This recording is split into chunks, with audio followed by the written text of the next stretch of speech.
तो फ्रेंड्स आजकल चारों तरफ चुनाव का माहौल है।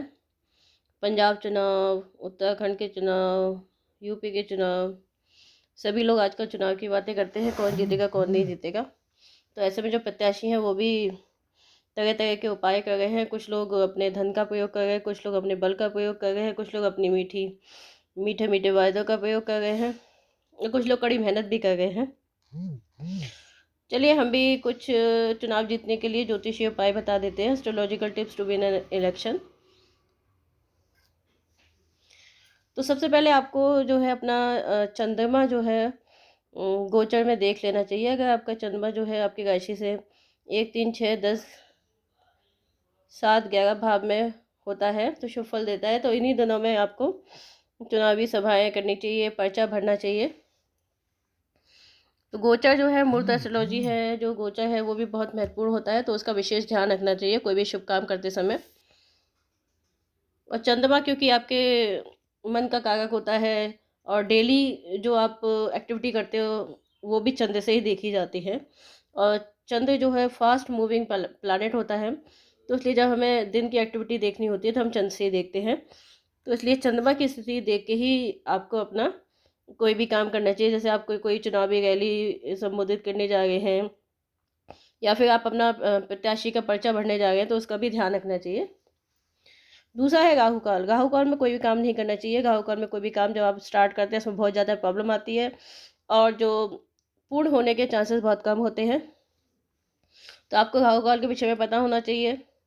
राहु काल किस समय होता है ये पता होना चाहिए। एक हफ्ते में 7 दिन होते हैं, सभी दिन में राहु काल का समय अलग अलग होता है, ये आपको पता होना चाहिए। ये जनरल टाइम है जो मैं आपको बता रही हूँ।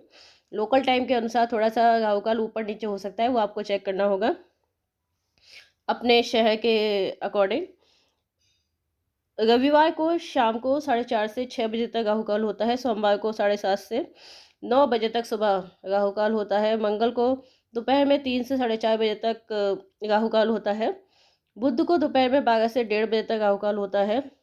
बृहस्पतिवार को दोपहर में 1:30 बजे से 3 बजे तक का राहु काल होता है। और शुक्रवार को सुबह के टाइम में 10:30 से दोपहर 12 बजे तक का राहु काल होता है।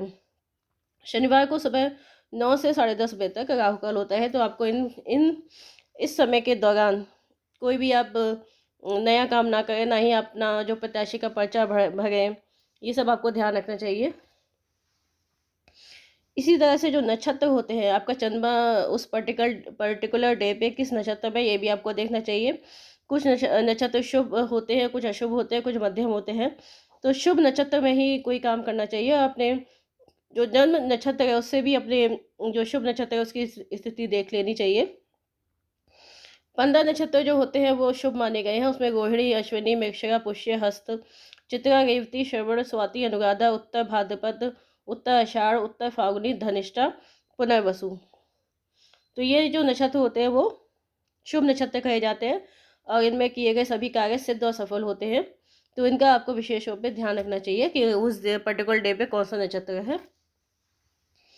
इसी तरह से कुछ शुभ पशु पक्षी होते हैं, ये आप अपने ऑफिस में, घर में इनको रख सकते हैं, इनका फोटो लगा सकते हैं। ये भी आपको शुभ फल देते हैं, जिसमें सफ़ेद घोड़ा, गाय, हिरण, नेवला, हाथी, मछली, मोर प्रमुख हैं। ध्वजा वेद। ध्वजा जो होती है वो आपको हर पॉलिटिकल जो है ऑफिस होता है उसमें मिलेगी और घरों में भी मिलेगी। जो प्रत्याशी होते हैं, जो पॉलिटिक्स से रिलेटेड होते हैं, वो भी अपने घर में ध्वजा लगाते हैं। तो ध्वजा जो है वो विजय का कारक होती है। ध्वजा का लहराना चुनाव में विजय का कारक होता है। ध्वजा निवास स्थान या मुख्य कार्यालय के जो नेतृत्व कोण होता है उसमें ही लगाना चाहिए। ध्वजा के सामने कोई वेद नहीं होना चाहिए। वेद का मतलब है कोई खंबा, पेड़ वगैरह नहीं होना चाहिए। दूसरा, ध्वजा जब लहराए तो वो किसी से टकरानी नहीं चाहिए। उसका फ्लो है, जो मूवमेंट जो है वो फ्री होना चाहिए। कोई उसके बीच में जो कोई चीज़ नहीं आनी चाहिए जिससे वो टकरा सके। इसके अलावा कुछ पूजा अनुष्ठान, मंत्र, जाप होते हैं जो कि चुनाव जीतने के लिए किए जाते हैं और उनका पता आप अपने पंडित जी से मिलकर लगा सकते हैं। विशेष तरह के होते हैं ये पूजा अनुष्ठान, मंत्र, जाप, इन्हें भी आप कर सकते हैं। ये भी बहुत सहायक होते हैं चुनाव जीतने में। इसके अलावा आपको अपनी कुंडली भी दिखा लेनी चाहिए, आपका घर टाइम कैसा चल रहा है, सही चल रहा है कि फेवर में है कि नहीं है। इसके अलावा आप स्टोन भी पहन सकते हैं, जेम स्टोन्स जो है वो बहुत बड़ी भूमिका निभाते हैं आपकी ज़िंदगी में, बहुत आपके जीवन के पहलू को विशेष रूप से ये जो है प्रभावित करते हैं। इसमें जो माणिक रत्न होता है वो सूर्य का होता है और सरकार का होता है। इसे आप कृतिका नक्षत्र में पहन सकते हैं। दूसरा होता है प्रकाश रत्न, ये जो होता है पुखराज जो है आपके भाग्य का कारक होता है और इसे पुष्य नक्षत्र में आप पहन सकते हैं। लेकिन रत्न पहनने से पहले आपको कुंडली जरूर दिखा लेनी चाहिए, क्योंकि बिना कुंडली दिखाए कोई भी स्टोन नहीं पहनना चाहिए, क्योंकि कभी कभी ये आपको पॉजिटिव की जगह नेगेटिव इफेक्ट्स भी दे सकते हैं। आपकी कुंडली में ग्रह की स्थिति कैसी है उसके अनुसार जो है स्टोन्स सजेस्ट किए जाते हैं।